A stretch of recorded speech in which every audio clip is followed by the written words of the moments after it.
If you can't do live action filmmaking, this is the next best thing. Adverts for Unreal 5 started popping up on YouTube. The first thing I thought was, oh, I'll never be able to afford that. Oh, it's free. The very first film was pretty much just a tech experiment. Can I actually make a short film in Unreal? I just came up with this idea for what would a stormtrooper's first day on the job look like. It kind of went from there, and it got such a good response. What was that learning curve like? I thought I had to learn how to build 3D characters, how to build sets, and how to build scenery, and I'm still thinking of myself as a filmmaker, and as a filmmaker, you'd source people to do that for you, and then bring them all into Unreal, which is kind of like just a big empty stage. It takes away the need to ask for permission to do things. All you need to do is set aside the time to learn how to do it. Expect that it's going to take a couple of years, but you're going to be able to do things that you would have never have imagined possible.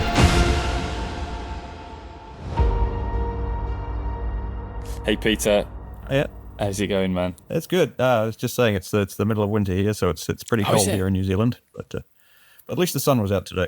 Welcome to the VFX process, and it's a pleasure to have you on board. Oh, thank you. Peter, can you tell us who you are, your name, and a little bit about what you do? Hi, my name is Peter Haynes. I'm a filmmaker based in New Zealand, currently working in the digital realm of Unreal, making animations for delivery online on YouTube. And yeah, sort of focusing on the online series that we have going called For the Empire, which is based around the adventures or misadventures of 3 stormtroopers.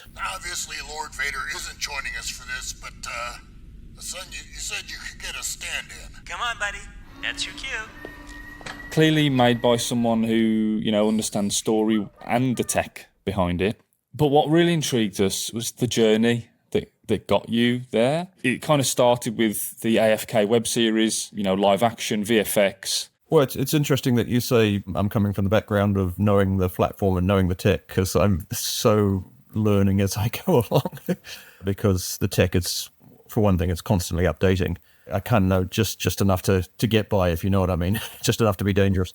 We actually had a Kickstarter running for our season 3 of AFK. We've had 2 seasons, and we had to cancel it because of COVID, which was pretty heartbreaking, to be honest, because it had already raised a reasonable amount of money, and then we're all just sitting at home, scratching our butts and wondering what to do. Yeah. And around about that time, in fact, exactly at that time, adverts for Unreal 5 started popping up on YouTube. The first thing I thought was, oh, I'll never be able to afford that. It's too expensive. But, I looked into it. It's free. It's free. Okay. Oh, well, I can't argue with the price. And I was just running on a 3 or 4 year old Mac, which was way under the specs for Unreal. That's when I found that computers were considered essential equipment in COVID. So I could order a computer, had a lot of time spare. So put a lot of time into learning it, getting better at it. Because, yeah, like you say, I figured if you can't do live action filmmaking, this is the next best thing.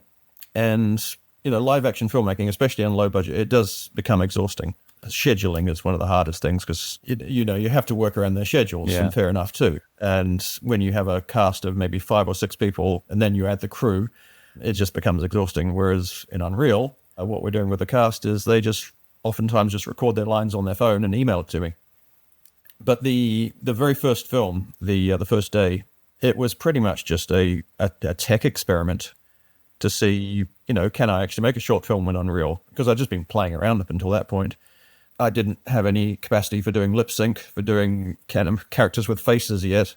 Stormtroopers seemed obvious because, they've got covered faces. You don't have to do lip sync. And I didn't even know how to change animations. So every animation you see on screen in first day is unedited from Mixamo. Oh, is it? In fact, I wrote the stories around the animations because I found an animation where a guy's dancing. Okay, why is a stormtrooper dancing? Because he's got music playing in his helmet. Why is he looking at his shoe? Because his boots are too tight. So I literally wrote the story around those little moments because I didn't know how to edit the animations yet. But obviously, I've figured that out now.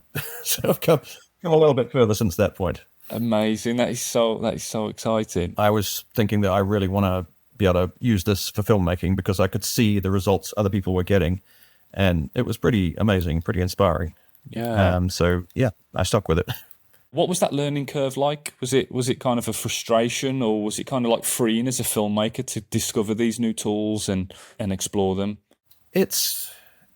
Yeah, it's kind of both.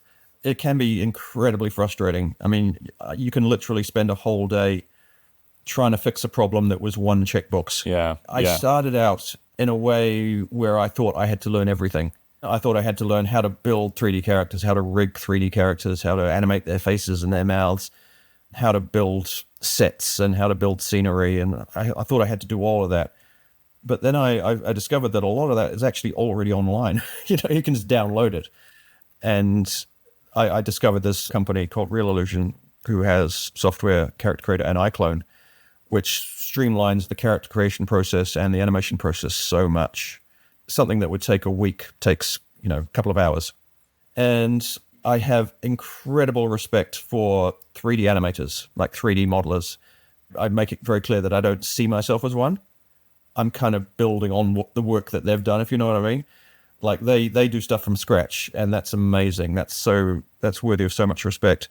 But I'm still thinking of myself as a filmmaker, and as a filmmaker, as a director, you wouldn't be expected to build all the sets and all the props, and you wouldn't be expected to act out all the parts. Well, you'd source people to do that for you. And that's kind of what I'm doing in the 3D environment. I'm sourcing the characters, I'm sourcing the environments, and then bringing them all into Unreal, which is kind of like just a big empty stage, and lets you play on that stage with unlimited time, unlimited lights, unlimited cameras, camera movements. The only limitation is your own time and resources and patience sometimes, and knowledge, the knowledge that you have at that particular moment. Yeah, absolutely. Thank you to Diversion for sponsoring this episode of the VFX Process. Diversion is a source control platform for Unreal Engine users, game developers, virtual production projects. In our case, as a visualization studio, we use Unreal Engine and we need a source control platform. Super simple to set up. Download it, invite collaborators. It's got a really nice interface. You can use it with code and assets. The dedicated Unreal Engine plugin is brilliant. Again, super easy. Download it, install it, it works. It does many things, but one thing that we love is it allows you to kind of visualize the merge conflict. So if you get something that's conflicting, you'll get a pop-up window, you'll be able to visualize what's changed in the asset. That just makes things a lot easier to understand. Also, the very generous tiering system. So you've got your indie tier, professional tier, enterprise tier, and educational tier. Also, the Discord channel. The fact that you can jump into the Discord if you've got an issue, ask the devs, and they can support you instantly. So that is just invaluable. So thanks to Diversion for sponsoring this episode, supporting the channel, and let's get back to the conversation. You've discovered Unreal Engine, you've been building worlds, and then you're thinking, okay, I can't do lip sync, I can't do animation yet. But then I've just found that door, I'm going to unlock it. I found Real Illusion, I can now do animation. What was it like when you kind of, I can actually continue with AFK now? We got the main series, we were hoping to have 3 seasons of. Then we kind of had a little spin-off of AFK, which we did like a smaller Kickstarter, and that actually did get funded. And that was supposed to be live action. But once again, it was affected by COVID because we kept having lockdowns, and then social distancing was still a thing. And so our actors couldn't rehearse together. And we managed to do some scenes live action, but then it was just becoming too difficult. And I thought, this is either going to take ages and the people are going to age out of their parts. Yeah. I don't know if you've seen this particular series called Hole in the World. We just write in that we do a pivot and they enter a game world. I'm a cartoon. We look like cartoons. I was thinking more PS3 cutscene, but that works too. That was so genius. That was so genius. I love that. Well, it's kind of very much in the spirit of AFK because there were so many changes we had to make even in the live action series just to write in why things have happened, because things have happened in the real world.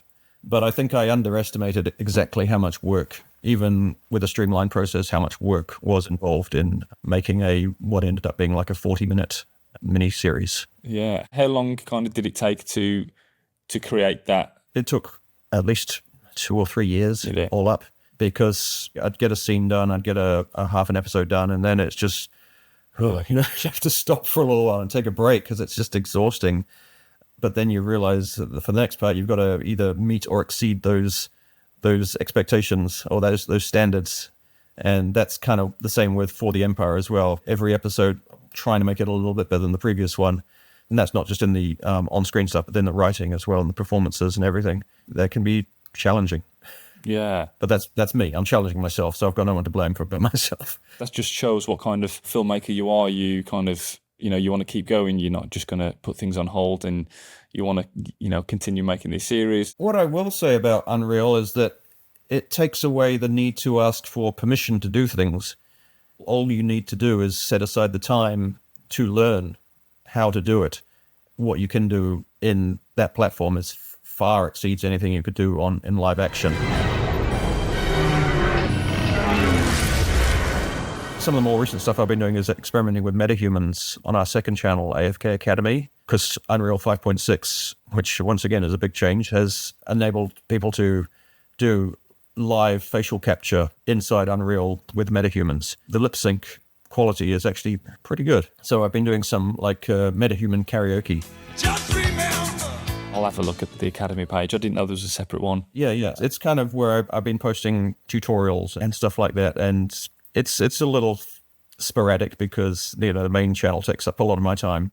Just in general, after discovering these tools and being able to create the kind of the content and tell the stories with this technology, would you ever go back to just traditional live action filmmaking at all? Or is this opened up a door that's I would love to just keep going down this route? Oh, no. I do actually miss being on set, to be honest. I miss the environment. I miss the camaraderie.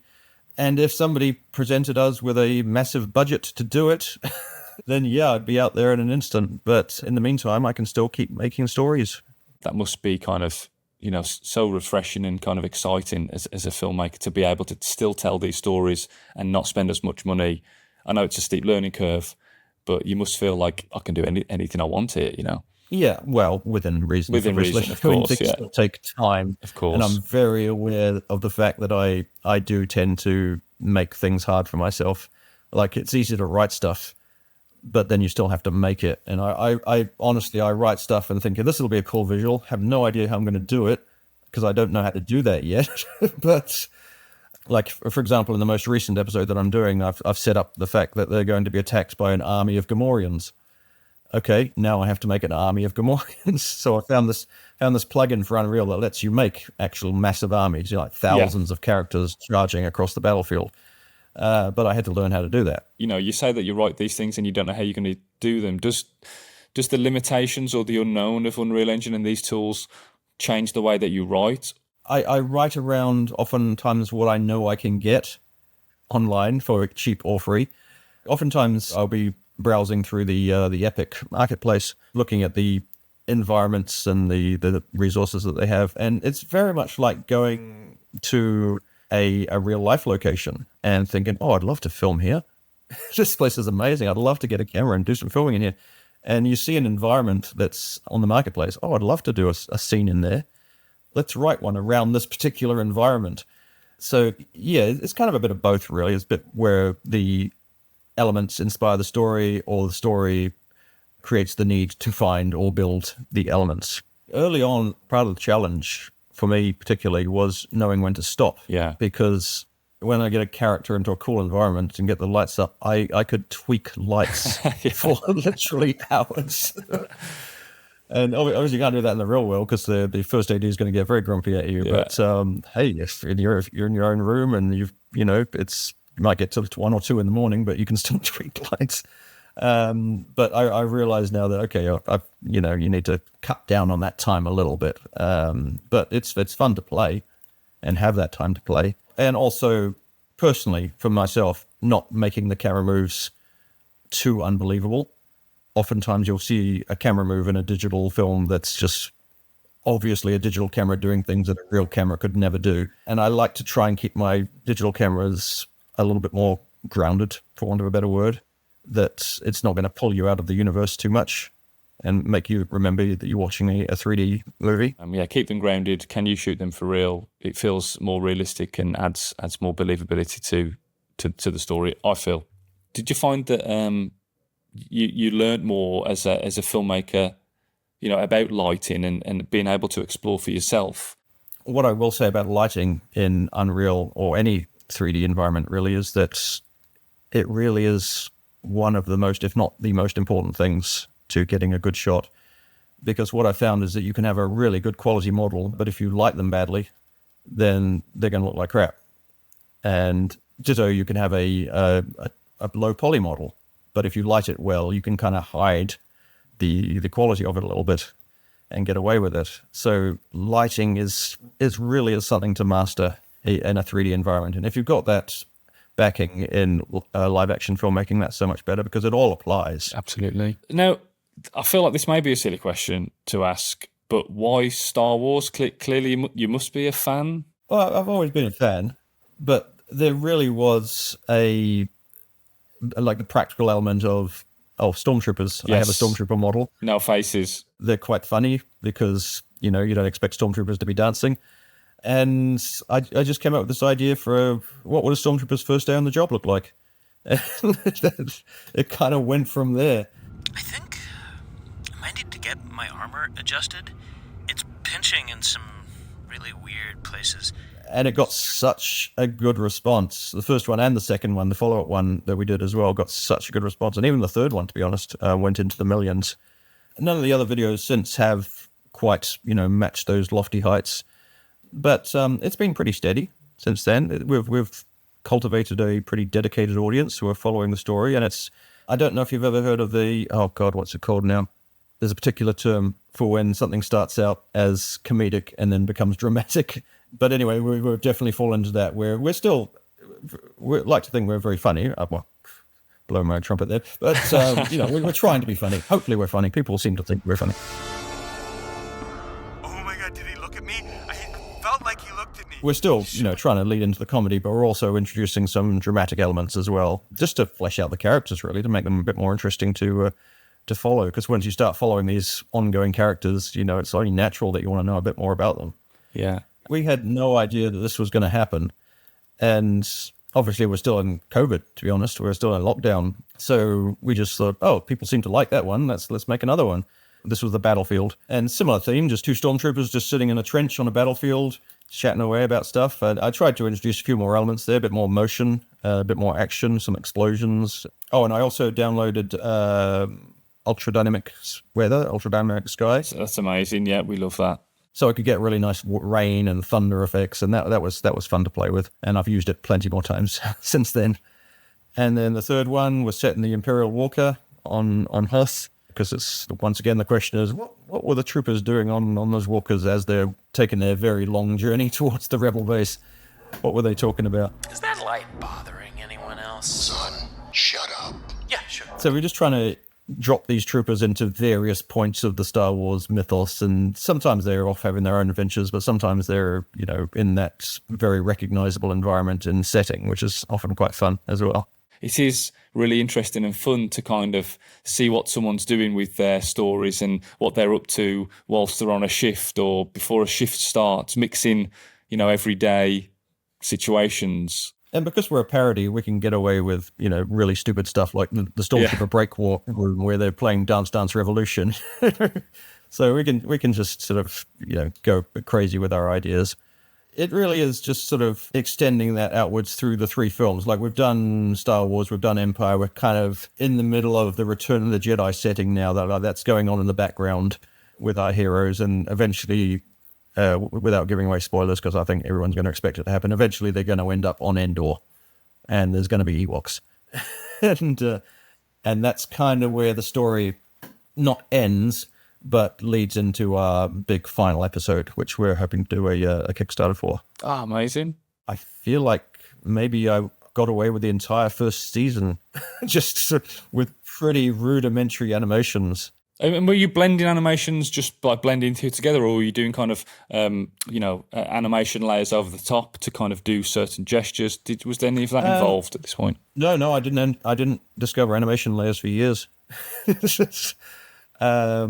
It was really just strategic cuts. Even if you're doing it on live action, and if it's something too complicated or, maybe too expensive, you're going to kind of work around that and kind of film the scene, but in a way that's not doing the complexities that you can't do yet.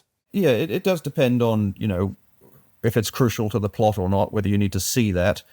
So, like, if you see a stormtrooper in full frame and they have empty hands, and they reach out and grab something, and they come back with a gun or whatever, then that gun is already in their hand, and I've set it to 0 scale, so that when they reach out, I keyframe it to full scale, and then they come back and it's in their hand.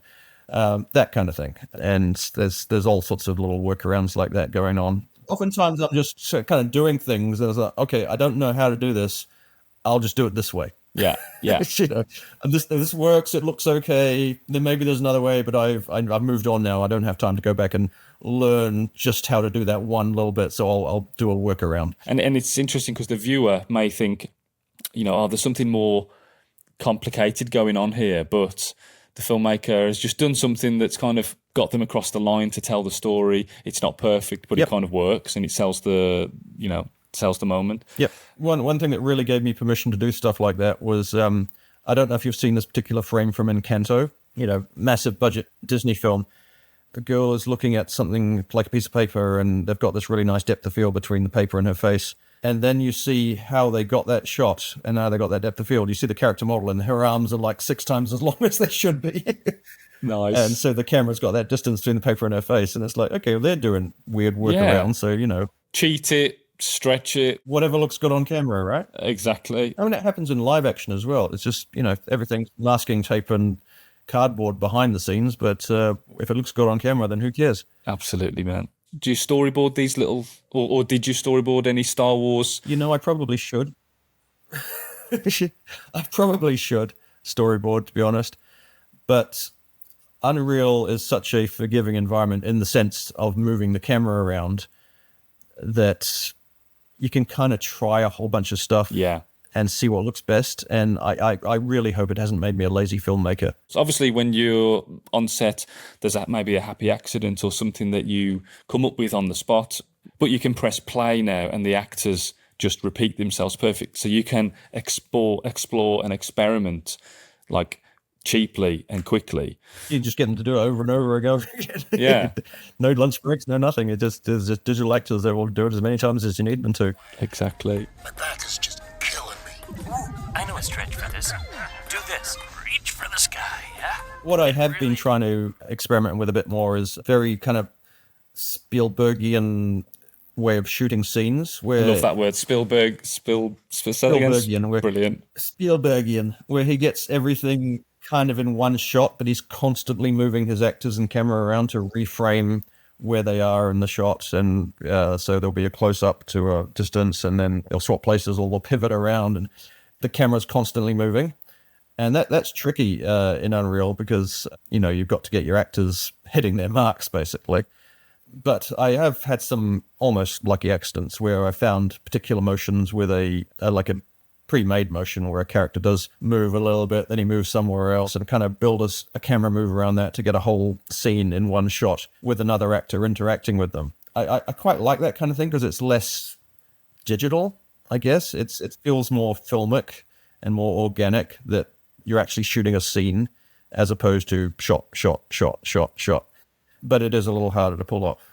Having said that, there's a new platform called Quick Magic, which I don't know if you've played with at all. No, I haven't. What's this? It's really good motion capture from video. Oh, is it? Yeah, like really good and quite reasonable as well. So I can film myself on a grainy webcam like this one, full body in the corner of the room. It doesn't even have to be like against a white screen, or as long as I'm reasonably distinguishable from the background, it will pick up my motions, and I can take that into iClone and clean it up pretty quickly and then have quite a nice motion.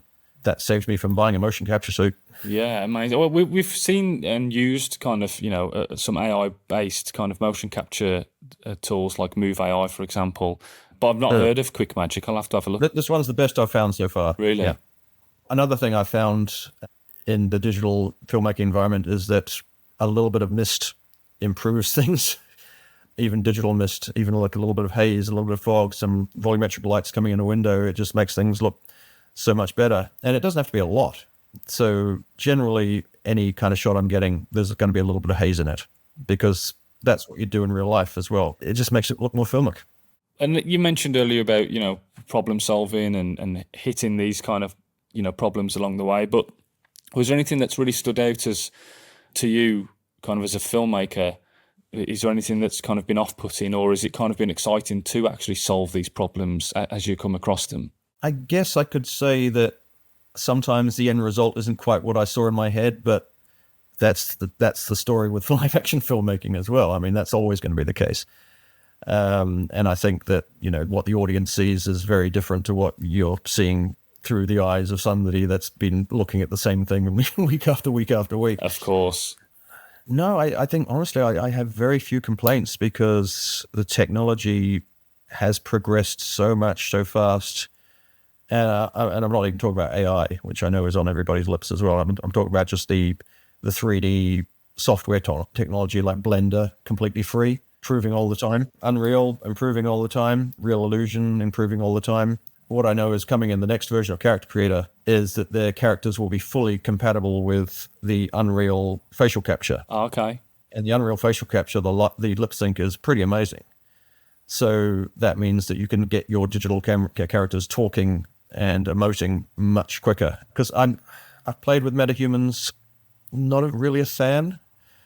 They just always got that kind of dead-eyed look about it, and they always look a bit the samey as well. I mean, I've seen people get incredible results, but combining the two, I think, is going to be a bit of a game changer. But you're still dipping your toe into the metahumans, like you mentioned earlier on the other channel. You're still kind of, keeping your eye on it. Well, there's something about getting a light and a camera on a photorealistic human in a digital environment that's quite fun to play with, especially if you can get a good performance out of them.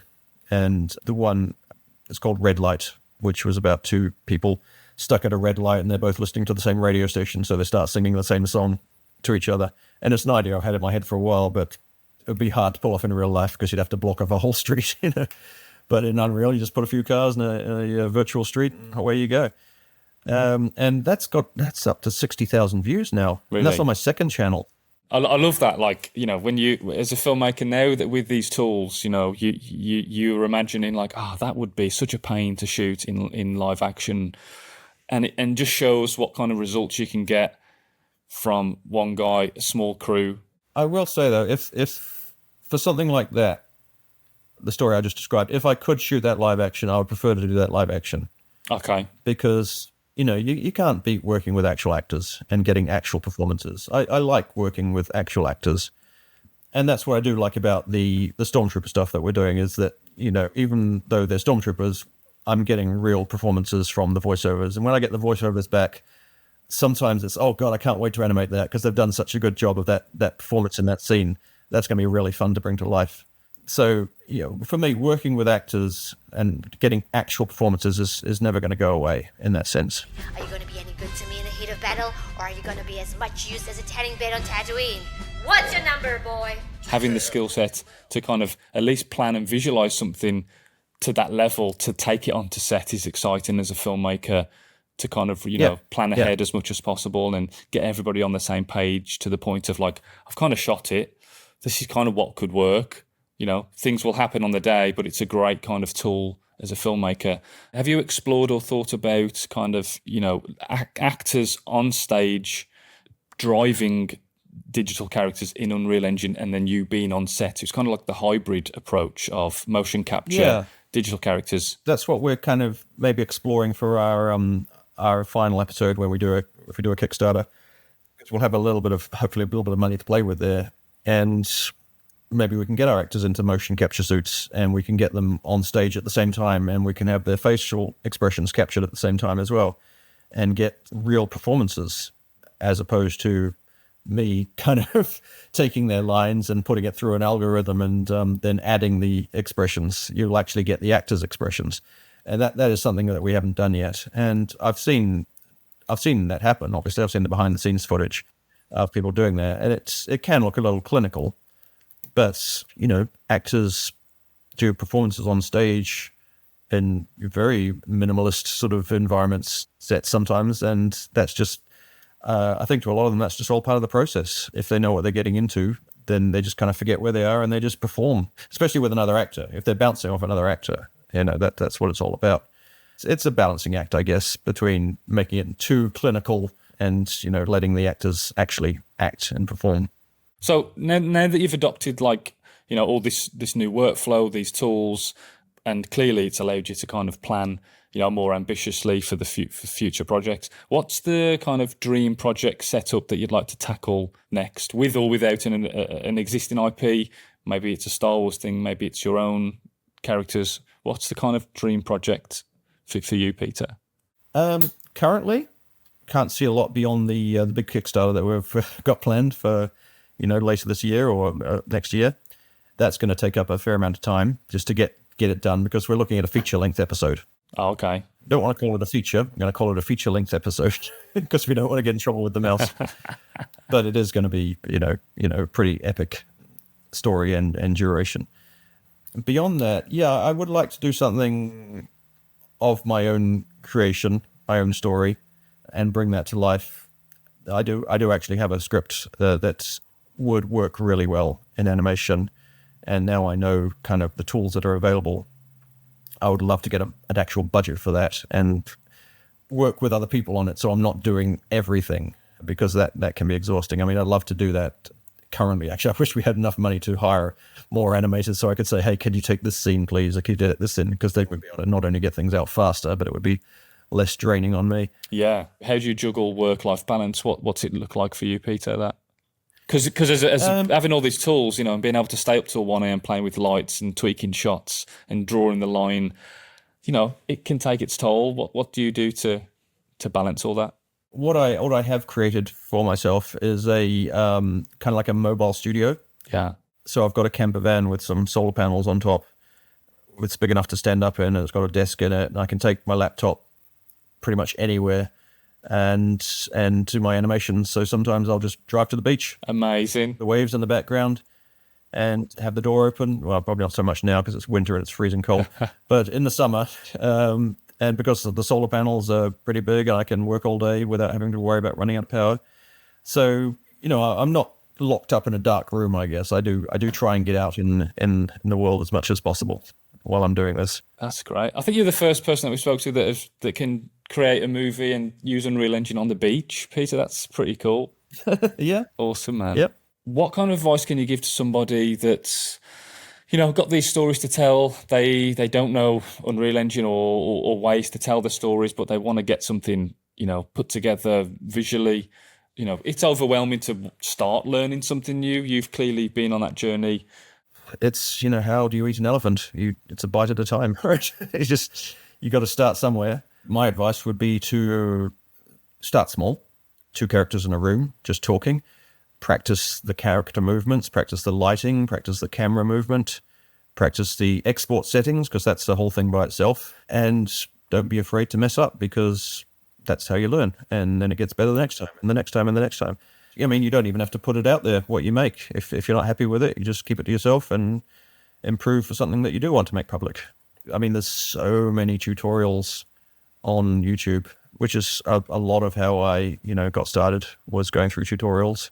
A lot of Google searches of why isn't this working the way it said it was going to, and then finally finding one Reddit post that says, oh, you have to click this box and then it'll work properly. And that's because there's no instruction manual for Unreal, really. Especially specific situations. It's kind of like very bespoke and unique to the problem that's happening for you, isn't it? Yeah, because I remember an example where I had a real illusion character, and I brought that into Unreal, but I wanted to put a groom on it for getting hair that moves in a really nice sort of flowy way. And the hair was interacting in a weird way with the physics part of the character. You know how you have physics so that nothing interacts with the head, or goes through the head, but it was had like a big afro. And I actually even got on the line with somebody from Epic, face to face. Can we make this work? Oh, really? And he couldn't figure out how to get it working. But then, because I'm stubborn, a couple of days later, I actually figured out that, okay, you push this button, you click that box, and then boom, it actually works. No way. So there's usually a workaround for most things, to be honest. It's like any good software. There's like about 6 different ways of doing the same thing. But sometimes there is only one way, and it's just finding that one way. So I would say focus on one thing first, and then everything else is just gravy. It's just building on top of that. And expect that it's going to take a couple of years to get to a point where you're really comfortable with the software that you're using. And you kind of feel like you know your way around it. So it's not going to happen overnight. But, just look at the stuff you're going to be able to do in just a few years. You're going to be able to do things that you would have never have imagined possible and wouldn't have been possible. Well, it'll be possible, but you would have need to have taken a course in 3D and you would have need to spend years learning. And once again, this is why I have so much respect for 3D animators and artists who do everything from scratch. I do not want to compare myself to them at all because we are not the same. They are the pure artists, if you know what I mean. Yeah. And I'm a filmmaker who's using the tools. But it's incredible. It's so inspiring to know that, though, because it just tells the message that, you don't have to learn and know everything. It's if you've got a vision and you've got the tools, if you're willing to learn them and put the work in, you can get great results. And you will always look back at work from 3 years ago and go, oh, what was I doing? But if you wouldn't get to where you are now without that journey. And I think that's a great example, Peter, with where you started, where you pivoted, adapted, and then pushed through, hard times and problem solving, head scratching, all that stuff to then get to this point. So it's a great example of that. And this is what I'm telling my daughter all the time. My teenage daughter she struggles with, learning stuff sometimes, and especially creative writing, that kind of thing. Yeah. You just got to push through the suck. Push through the suck. You gotta suck before you can be good. Absolutely. Yeah.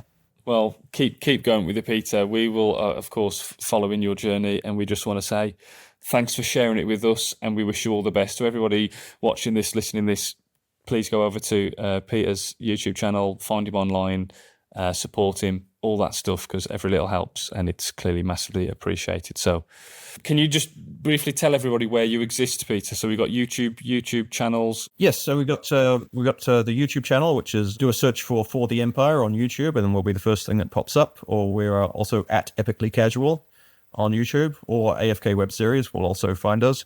And our Patreons are patreon.com/Peter Haynes, which is the For the Empire one, and /AFK Web Series, which is for the original web series, live action web series, which is actually still doing quite well on Patreon. Awesome, man. Brilliant. So yeah, please do go and support Peter and the team. Yeah, Peter, I just want to say thanks for hanging out with us. That was really, really insightful, man, and so inspiring. I just love these kind of stories, especially adopting new technologies and, not kind of stopping at brick walls and kind of pivoting. All that stuff is super inspiring, and I hope it'll inspire others. Yeah, if you're a filmmaker, you just got to keep making films. Thanks again for your time, Peter. It's been an absolute pleasure. Okay, no, thank you. Nice to meet you both. You too, man. Wish you all the best. Okay.